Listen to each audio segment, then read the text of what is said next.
Cümleten selamun aleyküm hanımlar. Diva Patik YouTube kanalıma hepiniz hoş geldiniz. Bugün birlikte iki şiş dikişsiz çok güzel, çok kolay bir patik yapacağız.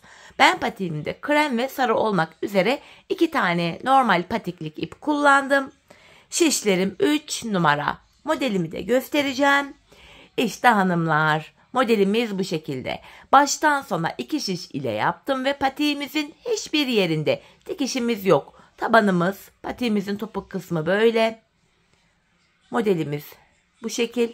Patiğimize şuradan başlıyoruz hanımlar, bilek bölümünden. Ön tarafını yaptıktan sonra tabanına geçiyoruz. Bütün olarak tabanını örüyoruz. En son topuğumuzu gizli kesim yaparak patiği bitiriyoruz. 5 şiş patik görünümünde çok şık bir model oldu. Bu patik benim elimin ölçülerine göre 37, 38 ve 39 numara ayaklar için uyumlu oldu. Hemen patiğimize başlayalım. Sarı ipim ile başlayacağım. Hanımlar, şöyle ipimin ucunda şöyle küçük bir miktar ip bıraktım. 22 ilmek atacağız ilk olarak. Bu şekilde. Şu 3. ilmeğim. 4, 5, 6. Bu şekilde 27 ilmek atalım gelelim. 27 ilmeğimi attım hanımlar. Hemen şu kenarımıza bir düğüm atacağım. Geri dönüyorum. İlk sırada kenar ilmeğini örmeden aldım. İlmeklerimin tamamını düz yani haroşa olarak öreceğim ilk sıramda. Bu şekilde sıra sonuna kadar ilmeklerimizi düz olarak örelim gelelim. İlmeklerimi sıra sonuna kadar düz ördüm. Geri dönüyorum. Şimdi ön yüzdeyiz. Ön yüzde olduğumuzu şöyle kabul ediyorum. Şu başlangıç ipimiz eğer sol taraftaysa ön yüzdeyiz demektir. Hemen modelimize de başlayacağız hanımlar. Şu desenimize başlayacağız. Kenarlardan artırma yapacağız. Ortalardan kesim yapacağız. Yine 27 ilmek olarak modelimizi kuracağız. Öncelikle kenar ilmeğini aldıktan sonra ikinci ve 3. ilmeğimi de düz olarak ördüm. Kenar ilmeği ile birlikte 3 ilmek düz ördüm. Ajur yapıyorum. İpimi şişime doladım. 1, 2. Ajur yaptıktan sonra 2 ilmek düz ördüm. Şimdi ortanın bu haroşalarını öreceğiz. 7 ilmek sağa, 7 ilmek sola. Toplamda 14 ilmek sağa ve sola haroşa öreceğiz. Ortada da üçlü kesim yapacağız. Şimdi 7 haroşamı düz olarak örüyorum. Ben haroşa örgümüzün hem arka yüzünde düz örerek elde ediyorum. 7 tane haroşamı öreceğim şimdi. 1, 2, 3, 4, 5, 6, 7. 7 haroşamı ördüm. Şimdi ortada 3 ilmeğin 3'üne birden keserek örüyorum hanımlar. Şöyle. Bakın ortada üçlü bir kesim yaptım. Yani 2 ilmek eksildi. 3 ilmeğin içinden 1 ilmek çıkarttım. 2 ilmek gitti. O 2 ilmeği de yanlara yapacağımız ajurlarla tekrar tamamlamış oluyoruz. Ortada kesim yaptım. 7 ilmek daha haroşa öreceğim. 1, 2, 3, 4, 5, 6, 7. 7 haroşamı da düz ördüm. Yanına 2 ilmek düz örüyorum. Hemen buraya da ajurumu yaptım sol taraf için. İpimi şişime doladım. Yandaki 3 ilmeğimi düz örüyorum. Ön yüzde modelin ilk sırasını yaptık. Birinci sırası modelin ön yüzde böyleydi. Arka yüzde ilmekleri gördüğümüz gibi örüyoruz hanımlar. Kenar ilmeğini aldıktan sonra 2. ilmeğimi ters ördüm. 3.'yü de ters ördüm. Ajuru da ters örüyorum. Ajurun yanındaki 2 ilmeği de ters ördüm. Yani kenara toplam 6 ilmek ters ördüm. Ortada 7 ilmek sağda, 7 ilmek solda, 1 ilmek de ortada. Toplam 15 haroşamı düz öreceğim. 1, 2, 3, 4, 5, 6, 7, 8, 9, 10, 11, 12, 13, 14, 15. 15 haroşamı düz ördükten sonra burada da kalan 6 ilmeğimi arka yüzde ters olarak örüyorum. Ön yüzde model kurulumu yapıyoruz. Arka yüzde ilmekleri gördüğümüz gibi örüyoruz hanımlar. Şimdi tekrar ön yüzdeyiz.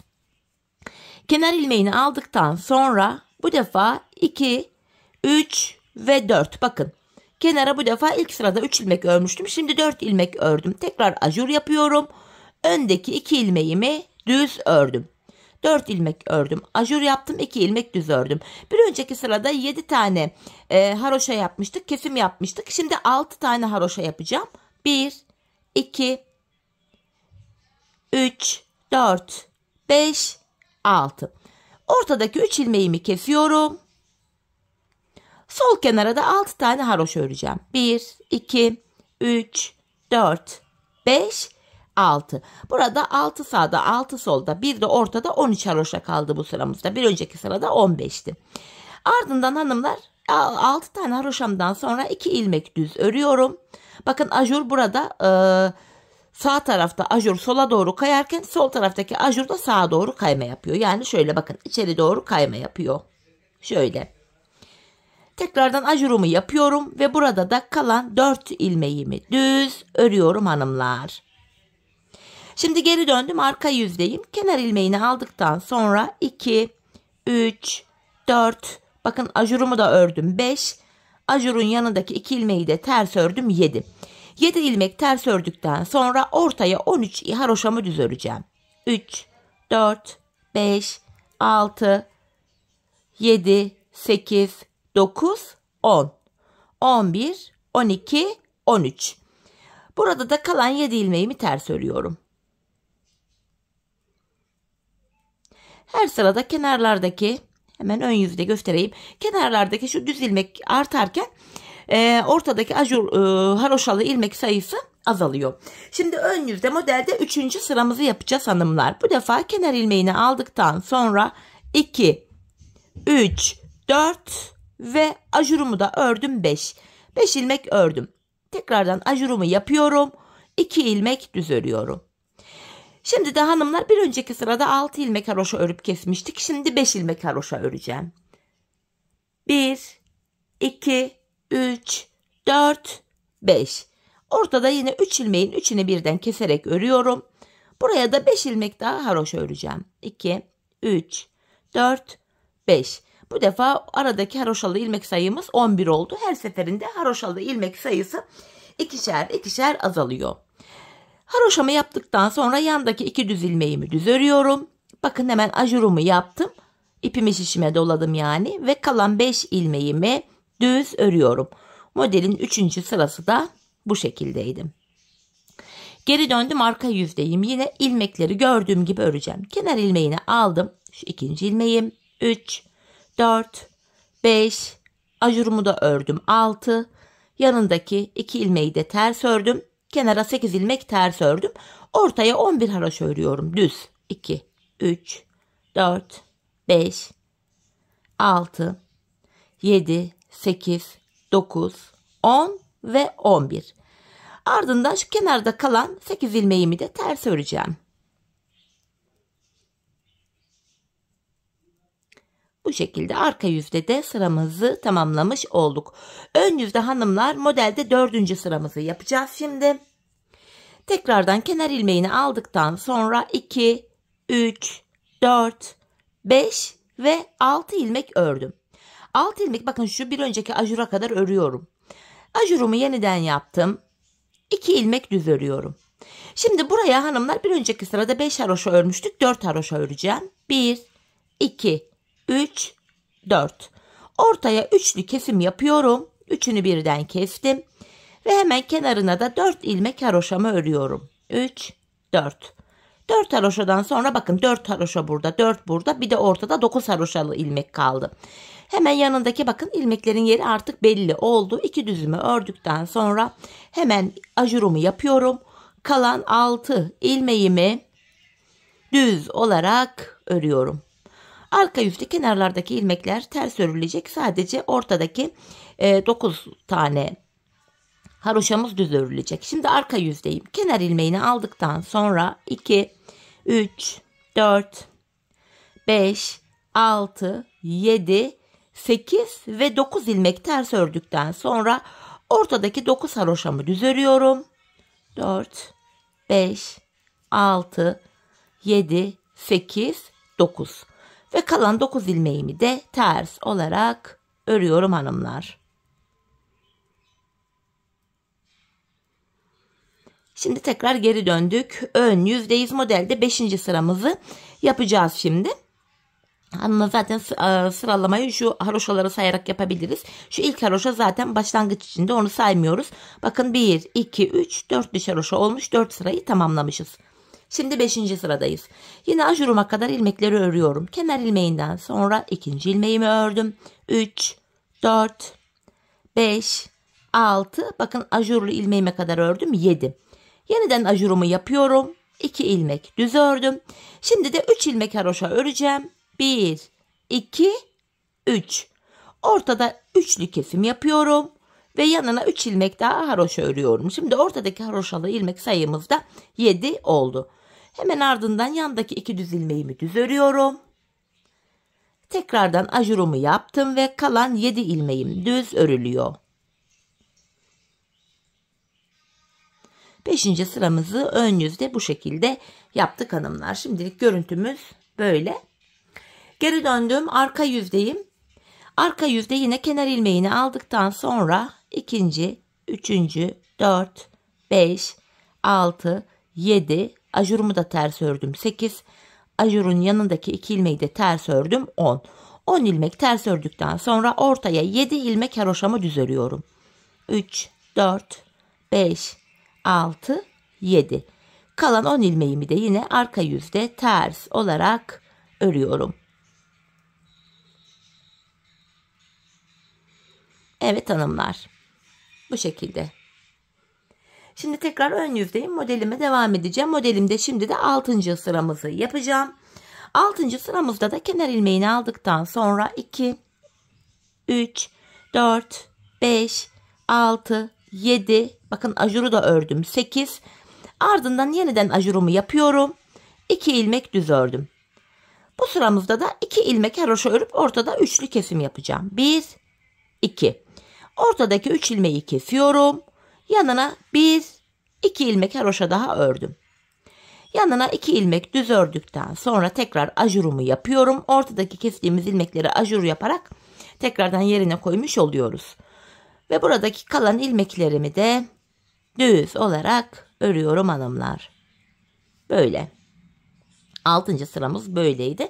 Arka yüzde yine ilmeklerimizi gördüğümüz gibi öreceğiz. Kenar ilmeğinden sonra ikinci, 3, 4, 5, 6, 7, 8. Bakın ajurumu da ördüm. 9, 10, 11 ilmek ters ördükten sonra ortaya 5 ilmek ajur haroşamı düz örüyorum. 1, 2, 3, 4, 5. Ve kenardaki 11 ilmeğimi de yine ters olarak örüyorum hanımlar.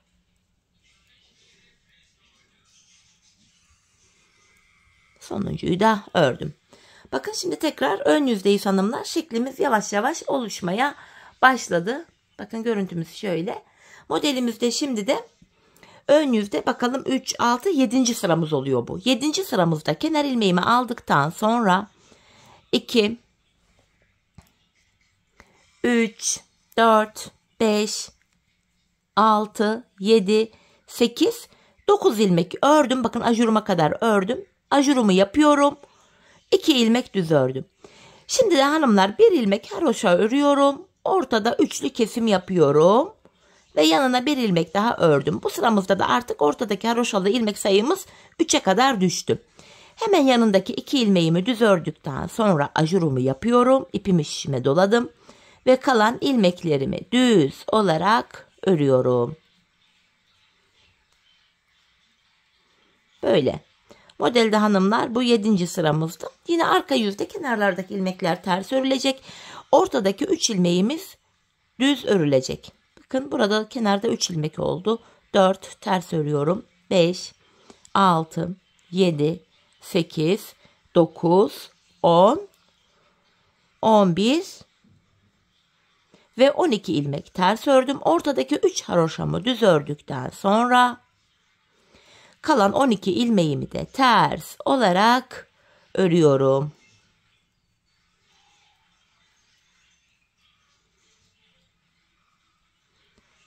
Bu şekilde. Şimdi geri döndüm hanımlar. Tekrardan ön yüzde ve modelimizde artık sonuncu sıradayız. Bu 8. sıramız olacak. 8 sıradan oluşan modelimizin sonuncu sırasındayız. Kenar ilmeğini aldıktan sonra 2, 3, 4, 5, 6, 7, 8, 9, 10. Bakın ajura kadar ördüm 10. Hemen yeniden ajurumu yapıyorum. Öndeki 2 ilmeğimi düz ördüm. Bu defa ortada üçlü kesim yapacağız. Bakın ortada sadece 3 haroşamız kalmıştı. Üçünü birden kestim. Ortada bir ilmek haroşamız kaldı böylece. Yanındaki 2 ilmeğimi de düz örüyorum. Ajurumu yapıyorum ve kalan ilmeklerimi yine düz olarak örüyorum. Evet hanımlar, sonuncu sıramız bu şekildeydi. Şimdi geri döndük. Yine arka yüzde hanımlar, kenarlardaki 13'er ilmeği ters öreceğiz. Ortada kalan bir haroşa ilmeği düz öreceğiz. 4 ilmek olmuş. 5, 6, 7, 8, 9, 10, 11, 12, 13. Ortadaki bir haroşa ilmeğimi düz ördüm. Kalan 13 ilmeğimi de arka yüzde ters olarak örüyorum. İlk modelimizi hanımlar bu şekilde tamamladık. Bu defa sonuncu ilmeğimi örmüyorum çünkü ön yüze kreme geçiş yapacağız. Evet hanımlar, ilk modelimiz bu şekildeydi. Gördüğünüz gibi şeklimiz böyle. Şimdi krem ipimize geçeceğiz. Krem ile ikinci modele başlayacağız hemen. Sarı rengimizle 8 sıradan oluşan modeli nasıl yaptıysak kremi de aynı şekilde yapacağız hanımlar. Şöyle. Bakın bu şekil. Şimdi tekrardan modelimizde birinci sıramız, hemen ilk sırasını yapayım kafanız karışmasın diye. Renk geçişi olduğum için ilk ilmeğimi düz örerek başladım. Sarı modelde kenar ilmeğinden sonra ikinci ve üçüncü ilmeğimizi de düz örmüştük. Hemen 2 ilmekten sonra hanımlar şöyle krem ipimin ucunu burada düğümleyeceğim patiğim sökülmesin diye. Hemen şuraya düğümümü attım. 2 ve 1 ilmek daha örüyorum. 3 ilmek düz ördüm. Ardından hemen ajur yapıyorum. İpimi şişime doladım. Yanına 2 ilmek daha düz örüyorum. Ortaya hanımlar 7 tane haroşa öreceğim. 1, 2, 3, 4, 5, 6, 7. Ortada üçlü bir kesim yapıyorduk. Bakın yine ilk modelin ilk sırası gibi yapıyorum. Değişen hiçbir şey yok. Tekrar yanına 7 ilmek daha haroşa. 2, 3, 4, 5, 6, 7. Toplamda ortada 7 sağda 7 solda bir de kesim yaptığımız ilmek 15 ilmek haroşamız oldu. Yanına 2 ilmek düz örüyoruz. Ajur yaptıktan sonra yandaki 3 ilmeği düz örüyoruz. Böyle. Arka yüzde yine hanımlar modelimizi anlatayım tekrar. Kenar ilmeğinden sonra ikinci, üçüncü ajurumu da ters ördüm. Gördüğünüz gibi 4 ilmek oldu. Yanındaki 2 ilmeği de ters ördüm. 6 ilmek ters ördükten sonra ortaya 15 haroşa düz öreceğim.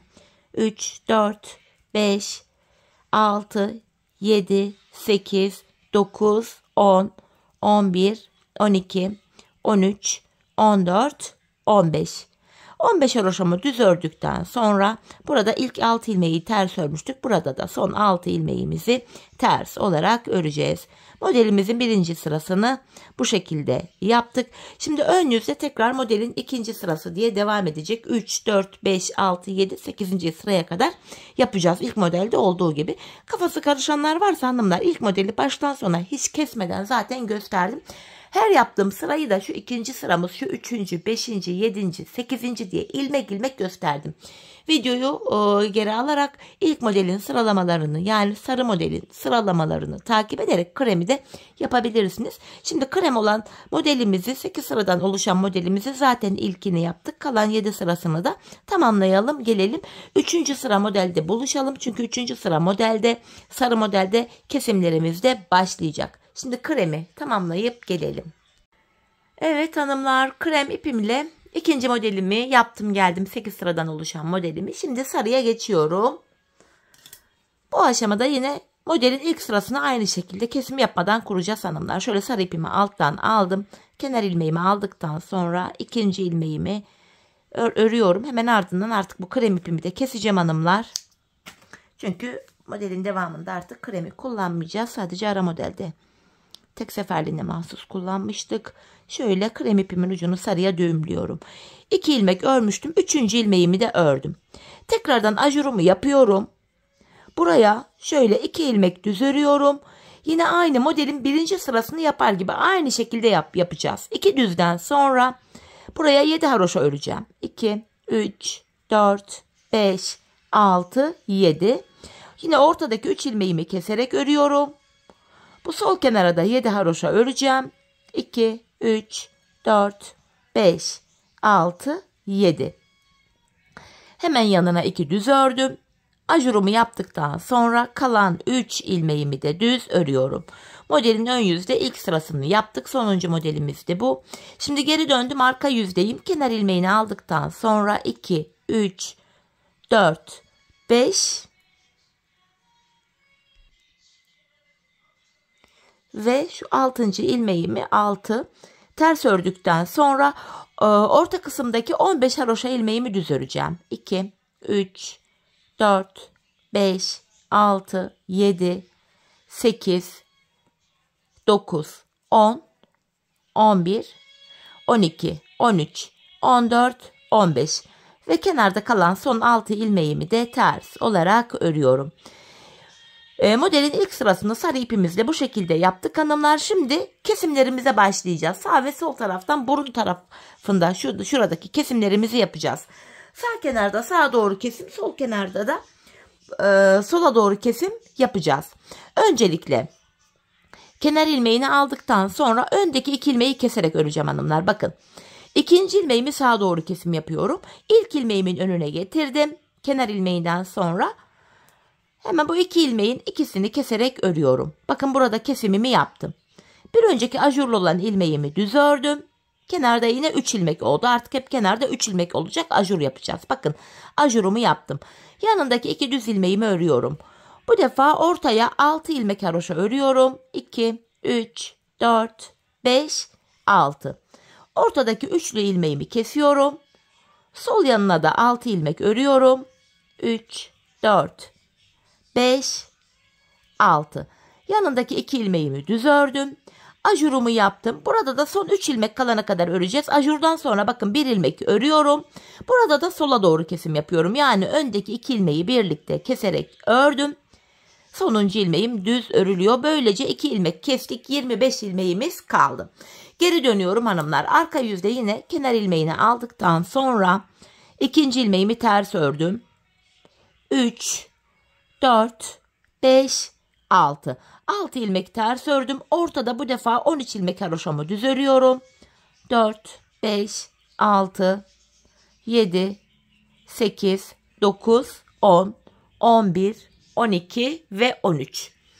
Kenarda kalan 6 ilmeğimi de yine ters olarak örüyorum. İlk kesimlerimizi ön yüzde yaptık hanımlar. Kesim sadece ön yüzde yapılıyor. Arka yüzde yine ilmekleri gördüğümüz gibi örüyoruz. Tekrar ön yüzdeyiz. Kesim yapmaya devam edeceğiz. Kenar ilmeğinden sonra yine öndeki 2 ilmeği alıyorum. Sağa doğru kesim yapacağım. Bakın. 2. ilmeği ilkin önüne bıraktım. İkisini keserek örüyorum. Bir önceki ajurumu da yine düz ördüm. Yine kenarda 3 ilmeğimiz var. Hemen ajurumu yapıyorum. Yanındaki 2 ilmeğimi düz ördüm.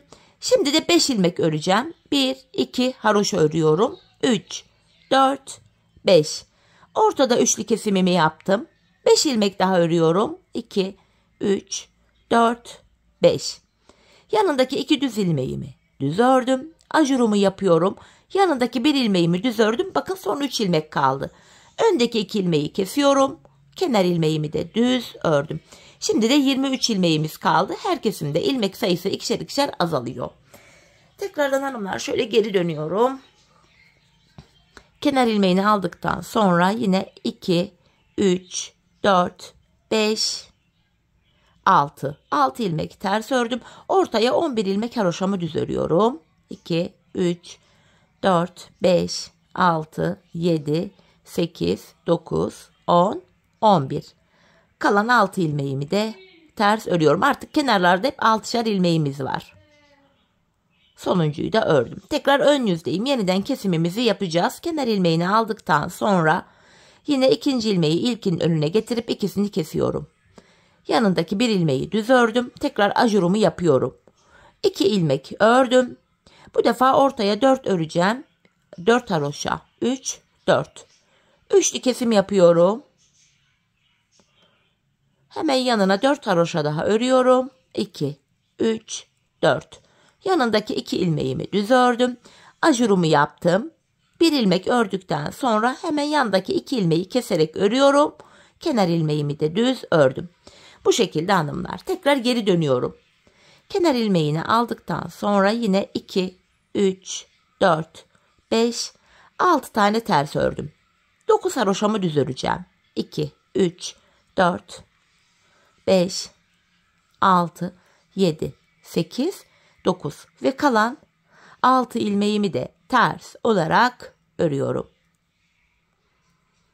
Tekrar ön yüzdeyiz. Yine kesimler devam edecek. Ta ki şişimizde 11 ilmek kalana kadar. Kenar ilmeğini aldıktan sonra yine öndeki 2 ilmeğimi aldım. Sağa doğru kesim yapıyorum. Yanındaki 1 ilmeğimi düz ördüm. Bakın 3 ilmek oldu. Tekrar artırıyorum. 2 ilmek düz ördüm. Şimdi de 3 haroşa öreceğim. 1, 2, 3. Ortada üçlü kesim yapıyorum. 3 haroşa daha örüyorum. Yanındaki 2 düz ilmeğimi yine düz ördüm. Ajurumu yaptım. 1 ilmek ördüm. Bakın yine son 3 ilmek kaldı. Öndeki 2 ilmeği kesiyorum. Sonuncu ilmeğimi de düz ördüm yine. Geri dönüyorum hanımlar. Arka yüzdeyim. Yine arka yüzde ilmekleri gördüğümüz gibi öreceğiz. Kenara toplam 6 tane tersimi ördüm. Bu defa ortada 7 haroşam var. 3, 4, 5, 6, 7 ve kalan 6 ilmeğimi de ters örüyorum. Ön yüzdeyim. Kenar ilmeğini aldıktan sonra yine burada sağa doğru bir kesim yapıyorum. Yanındaki 1 ilmeği daha ördüm. Ajurumu yaptım. 2 düz örüyorum. Şimdi de 2 ilmek haroşa öreceğim. Ortadaki üçlü kesimimi yapıyorum. 2 haroşa daha ördüm. Buradaki 2 düz ilmeğimi düz örüyorum. Tekrar bakın buraya da ajurumu yaptım. 1 ilmek ördükten sonra burada da kesimimi yapıp kenar ilmeğimi örüyorum. İlmek sayılarımız azaldı iyice. Arka yüzde kenarda 6 ilmek tersim var. Kenar ilmeği ile birlikte toplam 6 ilmek ters. Ortaya 5 tane haroşamı düz örüyorum. Ve kalan 6 ilmeğim ters olarak örülüyor hanımlar. Yeniden ön yüzdeyim. Kesime devam ediyorum. Kenar ilmeğini aldım. Öndeki 2 ilmeğimi yine sağa doğru kesiyorum. Şöyle kesimimi yaptım. Yanına 1 ilmek düz ördüm. Ajur yapıyorum. 2 ilmek düz ördüm. Şimdi hanımlar burada 1 ilmek haroşa ördükten sonra ortada üçlü kesimimi yapıyorum. Yanına tekrar 1 haroşamı ördüm. 2 tane düz ördükten sonra yine ajur yapıyorum. 1 ilmek ördüm ve yanındaki 2 ilmeği kesiyorum. Kenar ilmeğimi de ördüm. Arka yüzde yine kenarlara 6'şar ilmek ters, ortaya 3 ilmek haroşa. 3 haroşamı düz örüyorum. Kalan 6 ilmeğim ters olarak örülüyor. Şişimizde hanımlar şu an 15 ilmek kaldı. Geri döndüm, ön yüzdeyim. Yeniden kesimimizi yapacağız. Kenar ilmeğini aldıktan sonra yine öndeki 2 ilmeğimi sağa doğru kesiyorum. 1 ilmek düz ördüm. Ajur yapıyorum. 2 düz ördüm.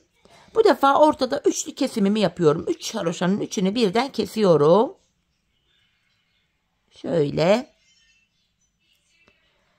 Yanına 2 ilmek düz öreceğim. Şimdi bir ilmeği yarım aldım, alamadım. Tekrar düzgün bir keselim hanımlar. Şöyle. Şu ortadaki 3 ilmeğin üçünü kesiyorum. Hemen yanına 2 düz ilmeğimi ördüm. Ajurumu yaptıktan sonra 1 ilmek örüyorum. Yanındaki 2 ilmeği kestim. Sonuncu ilmeğimi ördüm. Bakın şimdi 5, 10, 13 ilmek kaldı. Arka yüzde 6 tane tersimi örüyorum. Ortaya 1 haroşamı düz ördüm. Kalan 6 ilmeğimi ters örüyorum. Şimdi son kez kesim yapacağız hanımlar. Kenar ilmeğimi aldım. Yine öndeki 2 ilmeği aldım. Sağa doğru kesimimi yapıyorum. Artık ortada modelimiz kalmadığı için son 3 ilmek kalana kadar öreceğim.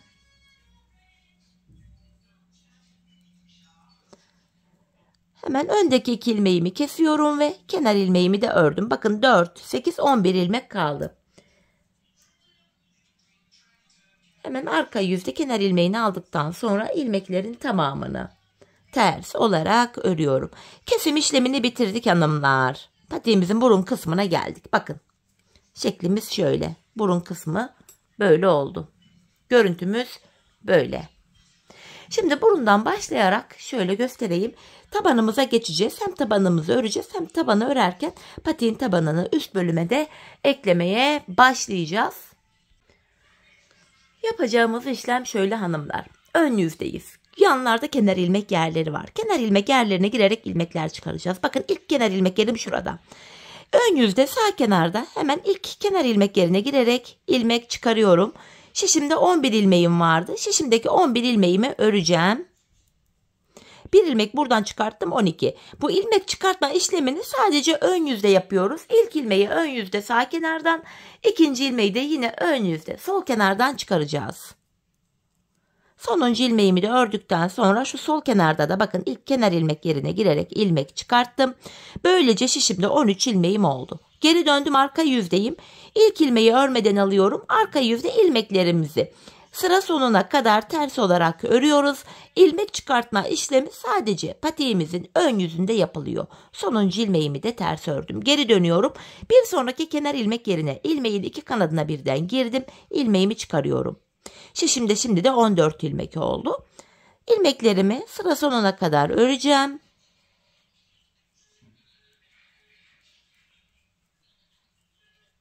Ön yüzdeyim, düz örgü uygulaması yapıyorum. Ve bir sonraki kenar ilmek yerine girerek ilmeğin iki kanadına birden girdim. İlmeğimi çıkarttım. Şimdi de 15 ilmeğim oldu. Arka yüzde yine ilmek çıkartma işlemi yapmıyorum.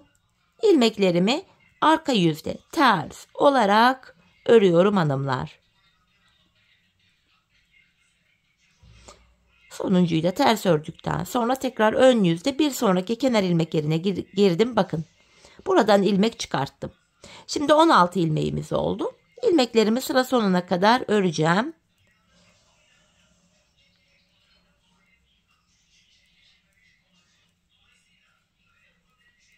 Sonuncu ilmeğimi de ördüm. Şimdi de sol kenarda sıradaki kenar ilmek yerine girerek ilmek çıkarıyorum.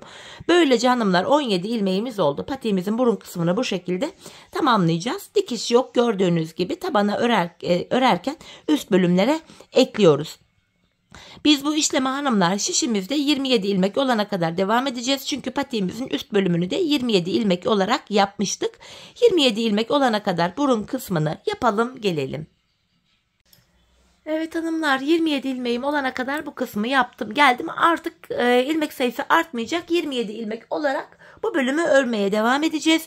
En son ilk ilmeğimi sağdan, 27. sonuncu ilmeğimi soldan çıkartmıştım. Geri dönüyorum, arka yüzdeyim. Yapacağımız işlem bu bölümde şöyle. Kenar ilmeğini aldıktan sonra arka yüzdeyim.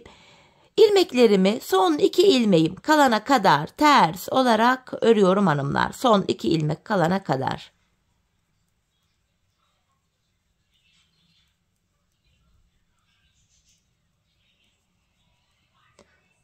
Son 2 ilmeğim kaldı. Arka yüzde olduğum için son 2 ilmeğimi tersten kesiyorum.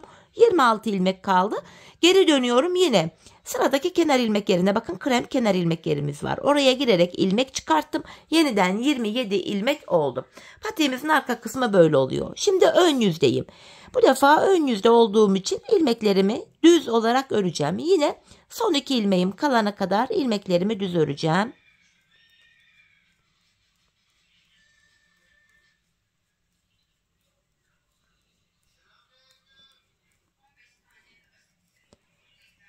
Ön yüzde olduğum için bu defa son 2 ilmeğimi düzden kesiyorum.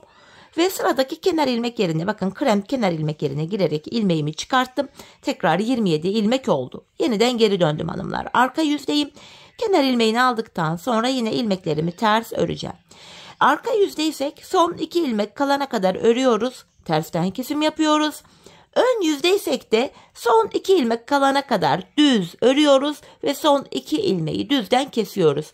Ve sıradaki kenar ilmek yerinden ilmek çıkarıyoruz hanımlar. Bakın son 2 ilmeğim kaldı. Tersten kesim yapıyorum ve geri döndüm. Sıradaki kenar ilmek yerine girerek şöyle ilmeğimi çıkarttım. Yapacağımız işlem bu hanımlar. Şimdi ön yüzdeyiz. Yine son 2 ilmek kalana kadar öreceğiz. Son 2 ilmeği kestikten sonra bir sonraki kenar ilmek yerinden ilmeğimizi çıkaracağız. Biz bu işlemi hanımlar şu krem son kenar ilmek yerlerine gelene kadar devam edeceğiz. Krem son kenar ilmek yerlerine gelene kadar şu sarıya kadar bu şekilde yapalım. Gelelim sonrasında yapacağımız işlemi size anlatacağım. Evet hanımlar, son krem kenar ilmek yerlerine gelene kadar ördüm. İlk ilmeğimizi sağdan, ikinciyi soldan çıkartmıştık. Ardından geri döndüm hanımlar. Tekrar arka yüzde ilmeklerimi ördüm. Bakın krem kenar ilmek yerlerimiz bitti. Bakın yine son 2 ilmek kalana kadar ördüm. Artık son 2 ilmeğimi kesmiyorum. Sırasıyla bu 2 ilmeğimi de ters ördüm. İlmek sayılarımız artık artmaya başlayacak. Yani tam olarak şu bölümü yapıyoruz. İlmek sayılarımız artacak hanımlar. Son 2 ilmeğimi ördükten sonra yine bakın sıradaki kenar ilmek yerine girip ilmek çıkartıyorum. Sarı kenar ilmek yerinden ilmek çıkarttım. Böylece 28 ilmeğimiz oldu. Çünkü burada artık kesim yapmadık son 2 ilmeği. İlmek çıkarttıktan sonra ilmeklerimi sıra sonuna kadar öreceğim. Yine son 2 ilmek kalana kadar örüp kesmeyeceğim hanımlar artık. Kesim yapmayacağım. İlmek sayılarımızın patiğimizin arka bölümü için artması gerekiyor. İlmeklerimin tamamını düz olarak örüyorum. Sonuncu ilmeğimi de ördükten sonra bu defa buradaki sarı kenar ilmek yerine girerek bir ilmek de buradan çıkartıyorum. 29 ilmeğimiz oluyor. Geri döndüm. İlk ilmeğimi örmeden alıyorum. Yeniden sıra sonuna kadar ilmeklerimi ters olarak öreceğim. Kesim yapmıyorum. İlmek sayıları artış yapacak. Her sırada kenarlardan ilmekler çıkaracağız. Her seferinde ikişer ilmek sayılarımız da artacak hanımlar. Sonuncu ilmeğimi de ördükten sonra tekrar geri dönüyorum. Bir sonraki kenar ilmek yerine girerek bakın şöyle ilmeğin iki kanadına birden girerek ilmeğimi çıkarttım. Böylece 30 ilmek oldu.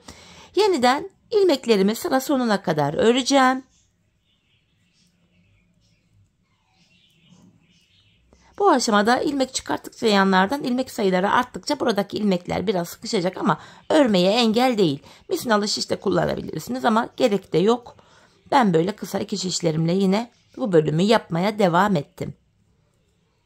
Sonuncu ilmeğimi de ördükten sonra burada da bir sonraki kenar ilmek yerine girerek ilmeğimi çıkarttım. 31 ilmek oldu. Bu şekilde ilmekler arta gidecek hanımlar. Şu son kenar ilmek yerlerine kadar geleceğiz. Bakın şuralara. Şuralara kadar geleceğiz. Ardından ilmek çıkartmaya tekrar bakın şu başlangıç yerlerinde de yine kenar ilmek yerleri var. Şöyle. Buralardan da yine ilmekler çıkartmaya devam edeceğiz. Ta ki bu şişimizde toplamda 51 ilmeğimiz olana kadar ilmek sayımız 51 olacak. Şuradaki bu kenardaki kenar ilmek yerleri bittikten sonra 51 ilmek olana kadar hemen şuralarda da bakın kenar ilmek yerlerimiz var. Buralardan da ilmekler çıkartmaya devam edeceğiz. Ta ki 51 ilmeğimiz olana kadar bakın hanımlar şu bölüme kadar gördüğünüz gibi ilmeklerimi çıkarttım. Şimdi 51 ilmeğimiz olana kadar patiğimizin bu bölümünü tamamlayalım gelelim. Evet hanımlar burada 51 ilmeğim olana kadar şu kenar ilmek yerlerinden ilmeklerimi aldım geldim. Artık 51 ilmek ile patiğimizin şu arkasını örmeye devam edeceğiz. Şu görüntü gözünüzü korkutmasın hanımlar. Birkaç sıra ördükten sonra burası açılacak. Şu anda evet çirkin bir görüntü var ama tek şişte toplandığı için ilmekler böyle duruyor. Şimdi patiğimizin şu arkasına geçiyoruz hanımlar. Bu arkasına şu bilek kenarlarına ben 7'şer ilmek haroşa ördüm. Örgümüzün hem arka yüzünde düz örgü olarak öreceğim. Şu sağ ve soldaki 7'şer ilmeği. Kalan ilmekleri de ön yüzde düz arka yüzde ters öreceğiz. En son 51. ilmeğimi şu kenardan çıkartmıştım. Sol kenardan geri döndüm. Arka yüzde ilmeklerin hepsini ördüm. Şimdi kenar ilmeğini aldıktan sonra şu ikinci 3, 4, 5, 6, 7 ilmek haroşamı düz ördüm. Diğer ilmeklerimi de düz öreceğim hanımlar. Ön yüzdeyim. Artık patiğimizin arka bölümünü yapıyoruz. Şimdi ortaya kadar öreceğim. Patiğimizin net şeklini öyle bir göstereceğim hanımlar. Şöyle bir miktar öreceğim. İsterseniz burada bir yedek şiş daha kullanabilirsiniz ama dediğim gibi ben kullanmadım. Şöyle tam ortalamadım ama yine de patiğin şeklini şöyle bir göstereyim. Bakın hanımlar patiğimizin duruşu şöyle. Hani ilmekler tek şişte toplandığı için orası az önce kırışık görünüyordu fakat bakın patiğimizin şekli normalde bu. Bakın görüntümüz böyle. Hani dediğim gibi bu diğer görüntü gözünüzü korkutmasın. Hemen şöyle ilmeklerimi toparlayayım. İlmeklerimi düz olarak örmeye devam ediyorum.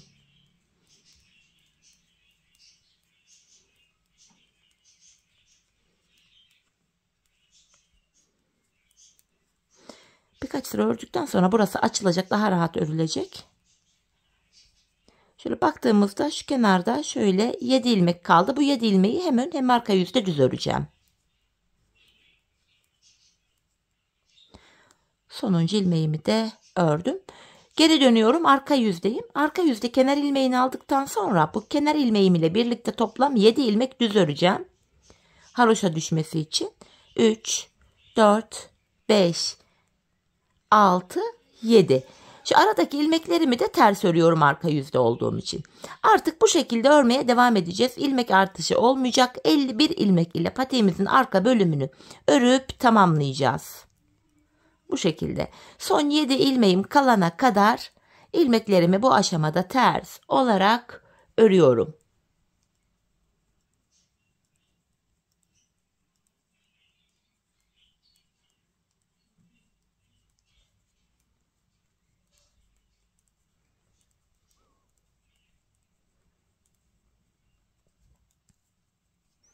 Evet hanımlar, bakın son 7 ilmeğim kaldı. Haroşalarımı düz örüyorum. Arka bölüm bu şekilde örülecek. Son 7 haroşa ilmeğimi de ördüm. Şöyle baktığımız anda şu kenarlarımızda bakın birer diş haroşamız oluştu. Bu işleme devam edeceğiz. Ta ki şu kenarda 10 diş haroşa olana kadar. Hani benim elimin ölçüsüne göre bu arka bölüme 10 diş haroşa, 10 sıra haroşa tam oldu. Sizler patiğin arkasını bir miktar ördükten sonra patiğinizi ayağınıza giyin hanımlar, bir deneyin. Ayağınıza giydikten sonra patiğinizin arka bölümünü şu topuğunuzun kenarına gelene kadar örün. Bu şekilde ayağınıza ölçerek yaparsanız isterseniz 39 numara giyin, ister 36 numara, ister 40 numara fark etmiyor. Ölçü alarak yaparsanız patik ayağınıza tam oturur. Bu patiğin ölçüsü böyle alınıyor. Şimdi hep birlikte ölçülerimize göre patiğimizin arka bölümünü örelim gelelim, ardından birlikte topuğumuzu keselim. Evet hanımlar, patiğimin şu arka bölümünü ördüm geldim. Şurada 10 diş haroşam var. Şimdi topuğumuzu örmeye başlayacağız. Topuk bölümünde ön yüzden baktığımızda sol kenara 21 ilmek ayıracağım. Topuk kesiminde kolaylık sağlasın diye. Sayalım.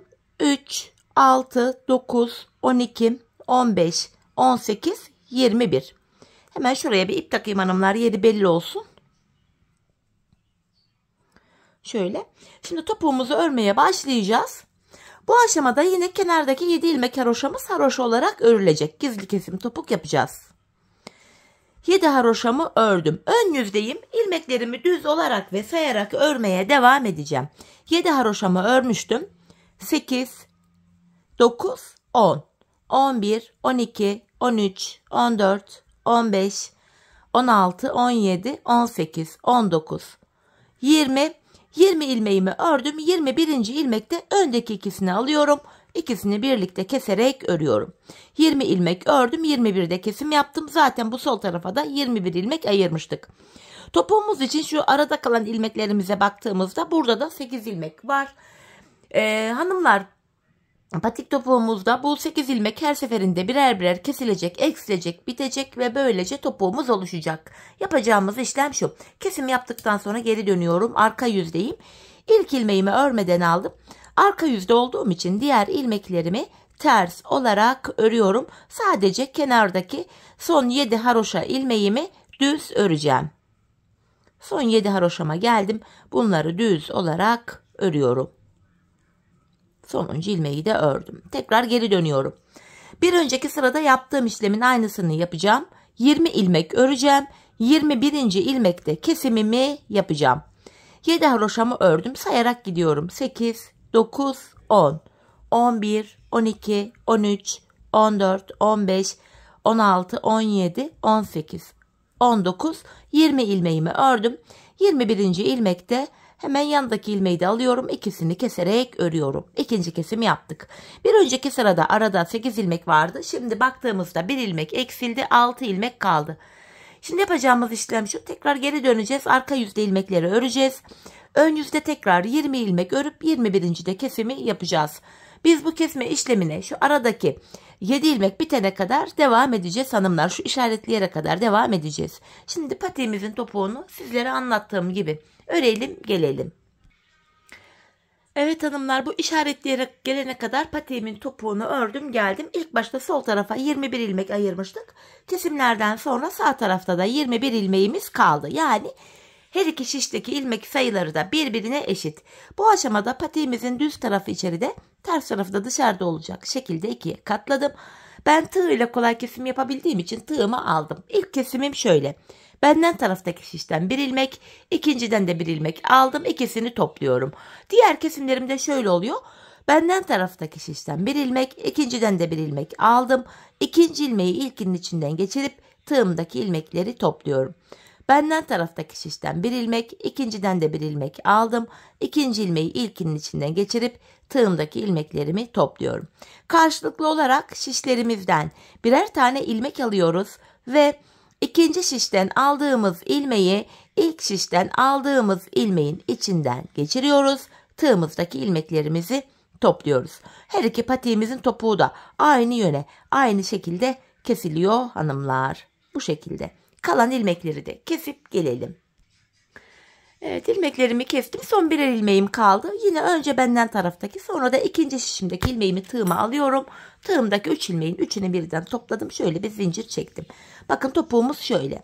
Patiğimizin çevresine tek sarıdan oluşan, böyle sıkı dursun diye bir kenar oyası gittim hanımlar. Şöyle yapacağımız işlem şu. İpimi tığıma doluyorum. Sıradaki kenar ilmek yerine ilmeğin iki kanadına birden batarak ilmek çıkarıp tığımdaki 3 ilmeği topluyorum. İpimi tığıma doluyorum. Sıradaki kenar ilmek yerine girip ilmek çıkarıyorum ve tığımdaki 3 ilmeği topluyorum. Bunu çok sıkarak yapmayalım hanımlar. Biraz esnek olsun. Eğer sıkı yaparsak patik boğazı dar olur. Ayak zor girer. Biraz esnek yapalım ki ayağımız patiğimize rahat girebilsin. Bu şekilde. Hanımlar, patiğimizin çevresini bu şekilde dolanacağız. Bakın şu bölümü, sonra şu üst bölümü, şu tümsek olan bölümü, sonra diğer kenarı, ta ki ilk başladığımız yere kadar kenar oyamızı yapacağız. Şimdi kenar oyamızı da tamamlayalım, gelelim. Evet hanımlar, ilk başladığımız yere kadar kenar oyamı ördüm geldim. En son şuraya da bir tane bir zincir çekip ipimi kesiyorum. Hemen ipimin ucunu gizleyeceğim. Şöyle arka ilmek aralarına girerek düğümleyerek ipimin ucunu gizliyorum. Patiğimizi böylece tamamladık. 2 şiş ile yapılabilecek çok güzel bir model. 5 şiş görünümlü. Hiçbir yerinde de dikişimiz yok. Bu nedenle çok da kullanışlı. Şöyle hanımlar, bakın. Patiğimizin duruşu. Hemen şöyle düzelteyim. Bakın. Duruşumuz şu. Gördüğünüz gibi tıpatıp 5 şiş patik ile aynı. Şöyle bir diğer kenarımızı göstereyim. Hemen makine yamada giydireceğim. Ayağımızda da görelim birlikte. Ben çok beğenerek, çok severek yaptım hanımlar modelimi. Çok da güzel oldu. Çok şık, farklı bir görüntüsü var. Umarım patiğinizi sizler de benimle birlikte beğenerek, severek yaparsınız. Yapacak olanlara da şimdiden kolay gelsin diyorum. İşte patiğimizin mankendeki duruşu da bu şekilde. Bakın, kenarlarımız, patiğimizin diğer kenarı, tabanımız, topuk kısmı, model bu. Evet hanımlar, yine birlikte güzel bir modelin daha sonuna geldik. Umarım sizlere faydalı, hoş bir video olmuştur. Yeni modellerde, yeni videolarda buluşmak dileğiyle. Şimdilik hoşça kalın, sağlıcakla kalın.